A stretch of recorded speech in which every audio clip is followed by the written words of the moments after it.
हाय मेरे dear all students, vision of Raza sir में आपका स्वागत है और हमें उम्मीद है कि आप सभी अच्छे होंगे। आप बोर्ड पे देख रहे होंगे कि मैंने लिखा है कि कम समय में परीक्षा की तैयारी कैसे करें। कम समय में परीक्षा की तैयारी कैसे करें।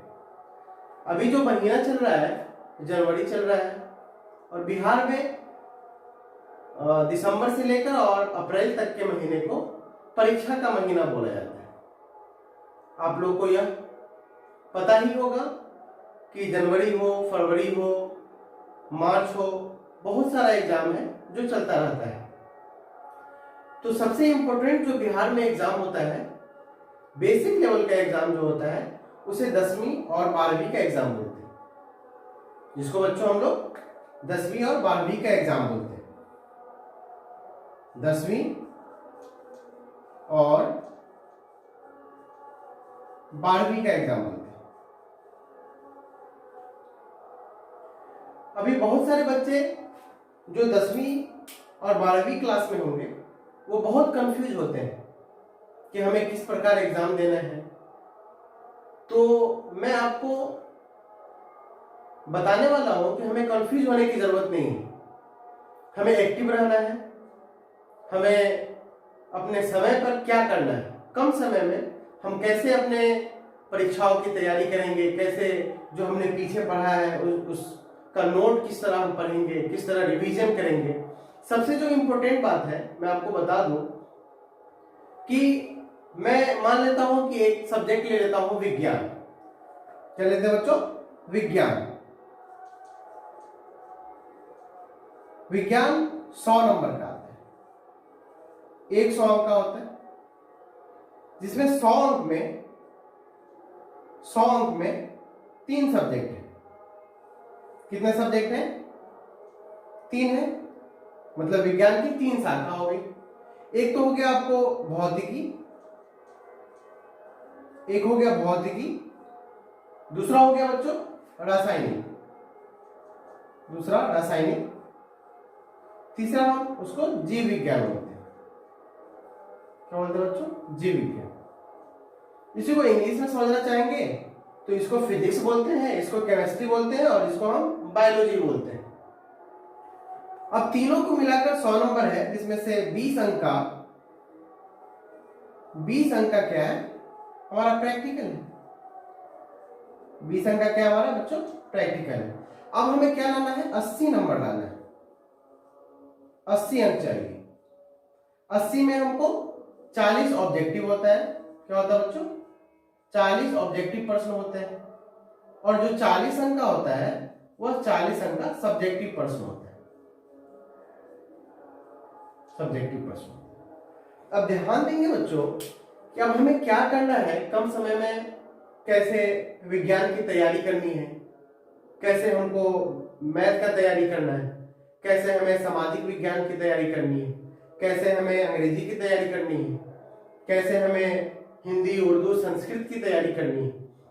तो सबसे पहले बच्चों ध्यान देंगे कि तैयारी करने के लिए हमें क्या करना होगा। जो पीछे हमने पढ़ चुका है उन नोट को सबसे पहले ध्यान देंगे। नोट को पढ़ते रहना, नोट को पढ़ते रहना और बैक रिवाइज, जिसको हम रिवीज बोलते हैं, रिवीजन हमें नहीं छोड़ना बच्चों। कम से कम हमें कितना घंटे पढ़ना है। तो हम एक टाइम टेबल क्या करते हैं कि छोटा सा एक टाइम टेबल बनाते हैं। सबसे पहले क्या करते हैं, एएम में क्या करेंगे कि हम 4 बजे उठ जाते हैं। ठंड का समय है, इसका भी ध्यान रखना है हमें। तो 4 बजे हम उठ जाते हैं। 6 बजे तक हम क्या करेंगे कि हम रिवाइज करेंगे, इसलिए कि कोई भी कोचिंग अभी चल रहा होगा तो 6 बजे के बाद ही होगा। तो हमें 4 बजे से लेकर और 6 बजे तक क्या करना है, हमको बैक रिवाइज करना है, हमको रीडिंग देना है। जितने सारे नोट हम बना चुके हैं उनको क्या करना है, हमको पढ़ते रहना है बच्चों। घबराना नहीं है, मैं बार बार बोल रहा हूं कि हमें घबराना नहीं है, थोड़ा सा भी डरना नहीं है। हमें एग्जाम में हमने जो भी पढ़ा है उसको कम समय में किस तरह हम लिखेंगे उस बात को ध्यान दीजिएगा। क्या करेंगे, सबसे पहले 4 बजे से लेकर सुबह में AM हमने लिखा है सुबह 6 बजे, 2 घंटा हमें क्या करना है, रिवाइज करना है।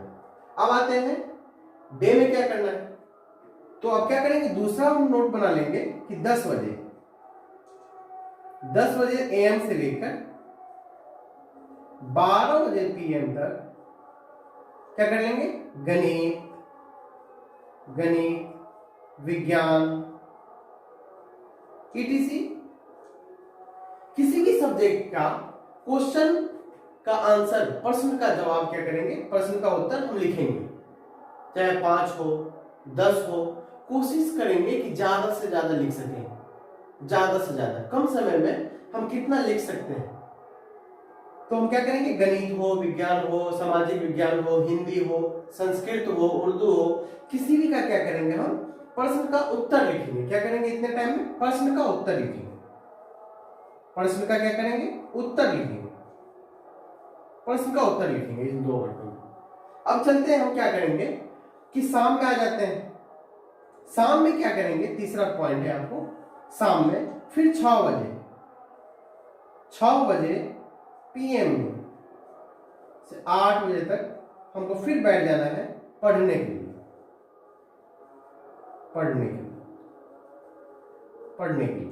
इसमें भी हमें बैक रिवीजन ही करना है बच्चों। जो हमने नोट लिखे हुआ है, जो हम जैसे जितने सारे विषय का, सब्जेक्ट का हम नोट लिख चुके हैं, या फिर जो टॉपिक हमें समझ में नहीं आ रहा है उस टॉपिक का रिवीजन करना है बच्चों। बार बार मैं बोल रहा हूँ, घबराना नहीं है, उन सब चीजों को पढ़ना है, हमें ध्यान से पढ़ना है हमें, और क्या करना है, उसको पढ़ना है, रीडिंग देना है।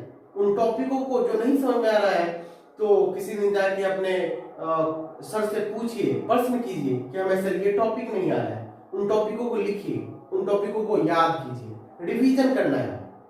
अब चलते हैं, फिर क्या करेंगे बच्चों कि हम 9 बजे बैठ जाएंगे, चौथा पॉइंट, 9 बजे बैठते हैं और फिर इसमें हम 10 बजे हो जाते हैं, 10 PM हो जाते हैं। अगर यह 4 टाइम टेबल अगर हम अभी एक कॉपी में नोट कर ले, अब अभी कॉपी आप निकालिए और इस 4 टाइम टेबल को नोट कर लीजिए, मेरा वादा है कि आपको सक्सेस और सफलता एकदम मिलेगा, 100% मिलेगा। यहाँ पे मैं लिख दे रहा हूं, 100% मिलेगा, निश्चित सफलता मिलेगी, 100% मिलेगा सफलता। कोई आपको असफल नहीं कर सकता है, सफलता 100% मिलेगी। शर्त यही है कि हमें इन 4 टाइम टेबल को ध्यान रखना होगा।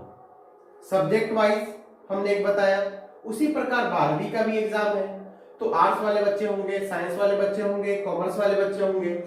आर्ट्स वाले में भी बहुत सारा सब्जेक्ट है, साइकोलॉजी है, ज्योग्राफी है, हिस्ट्री है, इंग्लिश है, हिंदी है, वो भी इसी प्रकार नोट तैयार करें। जो नोट आपने तैयार कर रखा है उसको इस टाइम टेबल के मुताबिक रिवीजन करना है। डे में मैंने एक ही टाइम दिया है, ज्यादा माइंड को डिस्टर्ब भी नहीं करना है। अभी बच्चे, सबसे इंपॉर्टेंट बात यह है, माइंड को डिस्टर्ब कर लेते हैं, क्या पढ़ें क्या ना पढ़ें। उसके लिए हमने कहा आप सबसे पहले इन 4 टाइम टेबल को नोट कर ले, और मेरा वादा है कि 100% आपको सफलता मिलेगी, इसे कोई नहीं हरा सकता, सफलता मिलेगी बच्चों, सफलता मिलेगी। ओके।